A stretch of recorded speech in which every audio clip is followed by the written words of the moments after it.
Delhi cabinet की पहली बैठक में दो बड़े फैसले। आयुष्मान भारत योजना के कार्यान्वयन को दी मंजूरी। विधानसभा सत्र के पहले दिन पेश होगी कैग की पेंडिंग रिपोर्ट। कैबिनेट बैठक के बाद सीएम रेखा गुप्ता ने कहा, आपकी पिछली सरकार ने नहीं लागू होने दी स्वास्थ्य योजना, नहीं मिल पाया दिल्ली के लोगों को इसका फायदा।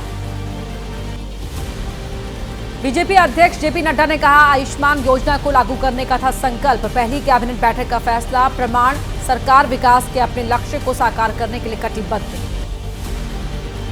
मुख्यमंत्री का कार्यभार संभालने के बाद रेखा गुप्ता ने की यमुना आरती। अपनी पहली कैबिनेट बैठक में पहले मंत्रियों के साथ यमुना पूजा की। कहा, यमुना को पुराने साकार रूप में लाना हमारी सरकार की प्राथमिकता। दिल्ली में वासुदेव घाट पर यमुना आरती के बाद बोले मंत्री कपिल मिश्रा, पहली कैबिनेट बैठक से पहले लिया मां यमुना का आशीर्वाद। मंत्री आशीष सूद ने कहा, यमुना को करेंगे पुनर्जीवित। दिल्ली बीजेपी अध्यक्ष वीरेंद्र सचदेवा ने कहा, दिल्ली की जनता को संदेश, हम जो कहते हैं वो करके दिखाते हैं। मंत्री मनजिंदर सिंह सिरसा बोले, सभी वादे पूरे किए जाएंगे। दिल्ली के मंत्री मनजिंदर सिंह सिरसा ने गुरुद्वारा श्री बंगला साहिब में टेका मत्था। कहा, पीएम मोदी ने जो हमें इतनी बड़ी जिम्मेदारी दी है, उस जिम्मेदारी को हम निभाएंगे। दिल्ली सरकार में मंत्रियों के विभागों का बंटवारा हुआ। सीएम रेखा गुप्ता के पास वित्त, राजस्व समेत सबसे ज्यादा 10 विभाग हैं। प्रवेश वर्मा को पीडब्ल्यूडी समेत 5 विभागों का जिम्मा सौंपा गया है। आशीष सूद को गृह, बिजली, पंकज सिंह को स्वास्थ्य परिवार कल्याण और परिवहन विभाग, रविंद्र सिंह को समाज कल्याण और सहकारिता विभाग का मिला प्रभार।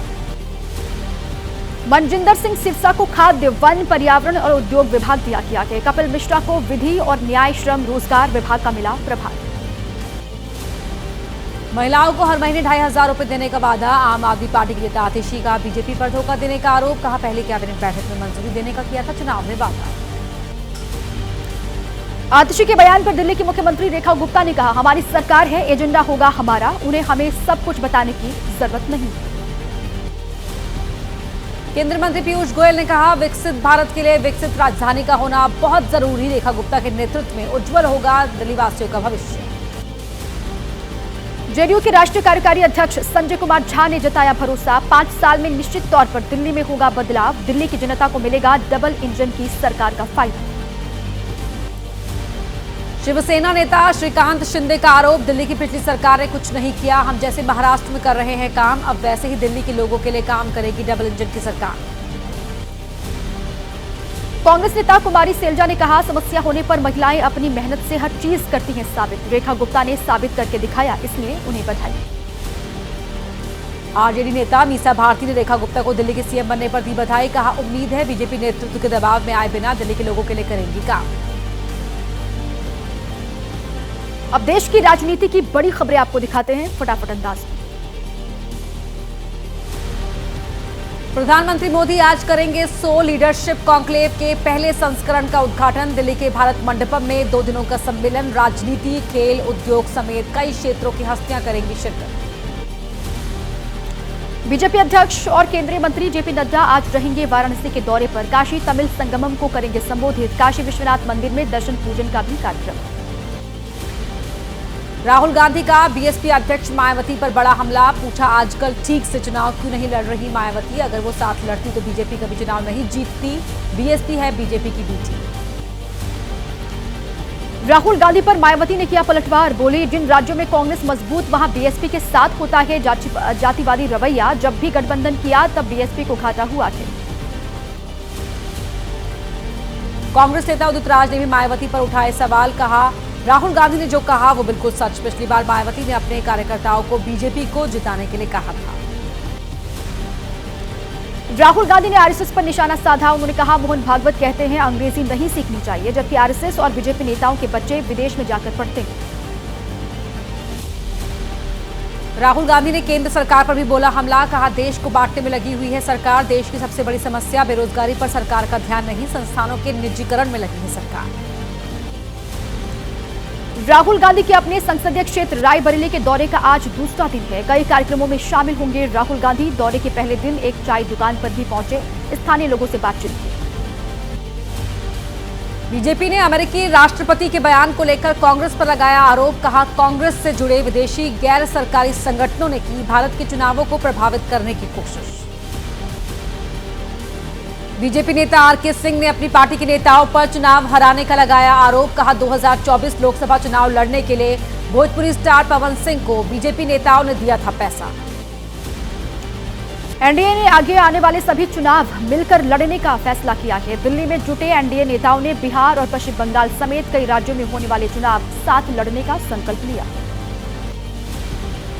एनडीए की बैठक में नीतीश कुमार के नहीं पहुंचने पर आरजेडी विधायक भाई वीरेंद्र ने ली चुटकी। कहा नीतीश कुमार इसलिए नहीं गए दिल्ली क्योंकि वो जल्द आने वाले हैं आरजेडी के साथ। बिहार के मंत्री प्रेम कुमार का पलटवार। सिर्फ सपने देखती है आरजेडी, पहले से तय थी नीतीश की प्रगति यात्रा। शपथ ग्रहण समारोह में मौजूद थे जेडीयू के कार्यकारी अध्यक्ष। उद्धव ठाकरे ने खुद को बताया शॉकमैन। कहा शिवसेना उद्धव गुट छोड़ने वालों को वो देंगे बड़ा झटका। उद्धव ठाकरे ने पार्टी नेताओं से कहा बीएमसी चुनाव अस्मिता बचाने की लड़ाई है। भुवनेश्वर के केआईआईटी में छात्रा की मौत की जांच होगी। संस्थान के संस्थापक अच्युत सामंत को जांच कमेटी ने तलब किया है। नेपाल की छात्रा की मौत यहां हुई। उपराष्ट्रपति जगदीप धनखड़ ने दिया बयान। कहा आक्रांताओं ने हमारे धार्मिक स्थलों के ऊपर ही अपना स्थान बना लिया, हमारी संस्कृति और भाषा को भी नष्ट कर दिया। कांग्रेस सांसद गौरव गोगोई ने निशाना साधा। उन्होंने कहा कांग्रेस के एक विधायक पर हमला मामले में नहीं हुई कोई कार्रवाई। राज्य में लॉ एंड ऑर्डर ध्वस्त होने का आरोप लगाया। और अब देखते हैं महाकुंभ में संगम के जल को लेकर मचे सियासी घमासान से जुड़ी हुई खबरें तेज रफ्तार के साथ। प्रयागराज महाकुंभ का आज 40वां दिन है। कल शाम 6 बजे तक तकरीबन 1.25 करोड़ लोगों ने लगाई डुबकी। स्नान करने वालों की संख्या 58 करोड़ के पार पहुंची। 26 फरवरी महाशिवरात्रि तक चलेगा महाकुंभ। शनिवार और रविवार को महाकुंभ में फिर हो सकती है भारी भीड़। प्रशासन ने की तैयारी। शनिवार और रविवार को सभी वीआईपी पास किए गए रद्द। शहर के बाहर बनी पार्किंग में ही खड़ी होंगी गाड़ियां। महाकुंभ 2025 स्नान के अंतिम फेज के लिए 1200 अतिरिक्त बसों की व्यवस्था। अतिरिक्त बसें प्रयागराज में संचालित की जाएंगी। यात्रियों की बढ़ती संख्या को देखते हुए फैसला लिया गया। कटनी रेलवे स्टेशन पर प्रयागराज जाने के लिए उमड़ी श्रद्धालुओं की भीड़। महाकुंभ स्पेशल ट्रेन में चढ़ने के लिए जूझते दिखे लोग। जीआरपी और पुलिस टीम लगातार कर रही थी पेट्रोलिंग। बिहार के सभी रेलवे स्टेशन पर लग रही है भारी भीड़। यात्रियों से खचाखच भरा पटना रेलवे स्टेशन। प्रयागराज जाने वाली गाड़ियों में चढ़ने के लिए लोगों को करनी पड़ रही है जद्दोजहद। प्रयागराज महाकुंभ में अधिकतर संतों ने मोक्ष और वैराग्य का दिया मंत्र। महाकुंभ में आए संत मास्टर जी ने कहा आप मोक्ष नहीं मौज की करो बात। हर मौज कीजिए लेकिन उससे आसक्त न हो। संगम के पानी में बैक्टीरिया की रिपोर्ट पर वैज्ञानिक अजय कुमार सोनकर ने कहा कई बार लिया गया पानी का नमूना, पहले नहीं मिले बैक्टीरिया, नए नमूनों में पानी निकला क्षारीय। प्रयागराज में घाटों के पानी की गुणवत्ता पर सियासी घमासान जारी। अखिलेश यादव बोले पीने और खाना पकाने के लिए बीजेपी नेताओं के घर पहुंचाया जाए संगम का पानी। संगम का पानी स्वच्छ होने के सीएम योगी के दावे पर बोले कांग्रेस सांसद तारिक अनवर। बड़ी संख्या में लोगों के पहुंचने से गंदगी बढ़ना स्वाभाविक है, सरकार को करना चाहिए था पहले से इंतजाम। आरएसएस के प्रचारक इंद्रेश कुमार ने किया दावा संगम के पानी में न बैक्टीरिया था न ही प्रदूषण। पानी पर सवाल उठाने वाले हैं विकृत मानसिकता के लोग। महाकुंभ को मृत्यु कुंभ कहने पर ममता बनर्जी ने सफाई दी। उन्होंने कहा कि सभी धर्मों और संस्कृतियों का करती हूँ सम्मान। धर्म किसी एक व्यक्ति के लिए नहीं होता है, धार्मिक उत्सव सभी के लिए होता है। अब वक्त हो रहा है कुछ राज्यों की कुछ और बड़ी खबरों को जानने का। संभल हिंसा के 124 आरोपियों के खिलाफ 1200 पेज की चार्जशीट दाखिल की गई है। मामले में पुलिस ने दर्ज की 12 एफआईआर। एसआईटी जांच कर रही है। अब तक 4 मुकदमों में दाखिल की गई है चार्जशीट। संभल हिंसा के मास्टरमाइंड शारिक साठा का गुर्गा मोहम्मद गुलाम गिरफ्तार। उपद्रवियों को हथियार सप्लाई करने का आरोप। आरोपी के पास से विदेशी हथियार और कारतूस बरामद। सबूतों के अभाव में संभल हिंसा की आरोपी महिला अदालत से बरी हो गई है। प्रशासनिक जांच में निर्दोष साबित हुई महिला पथराव करने के आरोप में कुल 4 महिलाएं अरेस्ट की गई थी। झारखंड बोर्ड के 10वीं कक्षा के 2 विषयों के पेपर लीक। सोशल मीडिया पर वायरल हो रहे पेपर का मिलान करने के बाद परीक्षा को रद्द किया गया। कोडरमा से लीक हुए थे पेपर। बीजेपी ने सरकार पर बोला हमला। पेपर लीक पर झारखंड के मंत्री इरफान अंसारी का बयान। पेपर लीक होना दुर्भाग्यपूर्ण है। मामले की जांच जारी है। पेपर लीक के दोषियों पर सख्त कार्रवाई होगी। मध्य प्रदेश के सीएम मोहन यादव आज छात्रों को देंगे लैपटॉप की राशि 89,700 मेधावी छात्रों के खातों में ट्रांसफर की जाएगी 224 करोड़ रुपए की रकम। केंद्रीय मंत्री शिवराज सिंह चौहान ने बागेश्वर सरकार धीरेन्द्र शास्त्री से आशीर्वाद लिया। कहा बागेश्वर धाम बना परमार्थ का केंद्र, पीएम मोदी आ रहे हैं धाम, ये है बड़े सौभाग्य की बात। उत्तराखंड के शहरी इलाकों में बिजली के स्मार्ट मीटर लगाने का किया फैसला। सीएम धामी ने कहा जो लोग संपन्न उनको देना होगा बिजली का बिल, ग्रामीण इलाकों को नहीं लागू होगा फैसला। मुंबई के आर्य कॉलोनी में फिल्म सिटी के गेट के पास झुग्गियों में आग लगी। गैस सिलेंडर फटने से आग भड़की, दूर दूर तक दिखी आग की लपटें। 24 से ज्यादा झुग्गियां जलकर राख।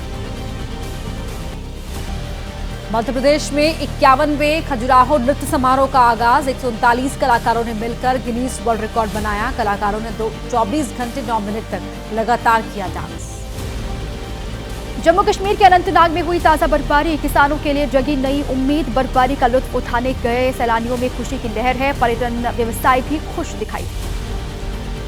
भारी बर्फबारी के कारण जम्मू श्रीनगर राजमार्ग पर आवाजाही रोकनी पड़ी। बनिहाल और रामसू के बीच सड़क पर फिसलन के चलते दोनों ही छोर पर यातायात ठप। जम्मू कश्मीर के बारामूला में भी जबरदस्त बर्फबारी हुई। घर और पेड़ों पर जमी बर्फ की मोटी चादर लंबे समय से सूखे की मार झेल रहे किसानों के खिले चेहरे। जम्मू कश्मीर के डोडा में भी बर्फबारी। बर्फ की सफेद चादर में फिर ढकी घाटी। सड़कों पर फिसलन होने से लोगों को हो रही है परेशानी। प्रशासन ने लोगों से एहतियात बरतने को कहा।